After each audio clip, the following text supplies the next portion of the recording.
Hello price Lord. அன்பு சொந்தங்களை ஆண்டவராக இயேசு கிறிஸ்து நாமத்தினாலே நான் உங்களை மனமாற வாழ்த்துகிறேன். இன்று பவானி சாகர் டேம் பக்கத்தில் நடைப்பயிற்சி முடித்த பின்பு நான் தங்கியிருக்கிற வீட்டில் வந்து உங்களுக்கு இந்த பதிவிடுகின்றேன். நடைப்பயிற்சி எவ்வளவு அவசியம் பாருங்கள். பரிசுத்த வேதம் சொல்லுகிறது, தன்னை நேசிப்பது போல் பிறனை நேசிப்பாயாக. முதல்ல ஆண்டவர் நமக்கு கொடுத்த கட்டளை தன்னை நேசி என்று சொன்னார். உங்களை நீங்கள் நேசிக்க பழகுங்கள், அப்பொழுதுதான் நீங்கள் ஆரோக்கியமாய் வாழ முடியும்.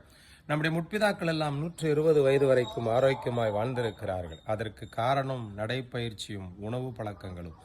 இன்றைக்கு நாம் அவசர உலகத்திலே நடைப்பயிற்சி என்பதே இல்லாத போய்விட்டது. உணவு பழக்கங்களிலே தாறுமாறாய் இருக்கின்றோம்.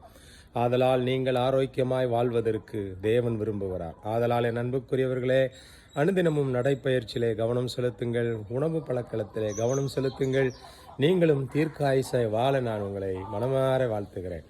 இன்றைக்கு பட்டணங்களிலே வாழுகிற பிள்ளைகள் வேலை செய்வதற்காக கடினமாய் உழைக்கிறார்கள். ஆனால் தங்கள் சரீரத்தை அவர்கள் நேசிக்க மறந்து போனார்கள். ஆதலால் என் அன்பு சொந்தங்களே, நீங்களும் உங்கள் குடும்பத்தாரும் ஆரோக்கியமாய் சுகமாய் வாழ்வதற்கு நீங்கள் உங்கள் சரீரத்தை முதலாவது நேசிக்க பழகுங்கள், பின்பு மற்றவர்களை நேசிக்க பழகுங்கள். தன்னை நேசிப்பது போல் பிறனை நேசிங்கள் என்று தேவன் சொன்னாரே. உங்களை நேசித்து நீங்கள் ஆரோக்கியமாய் வாழ்வதற்கு என் அன்பின் வாழ்த்துக்கள். God bless you.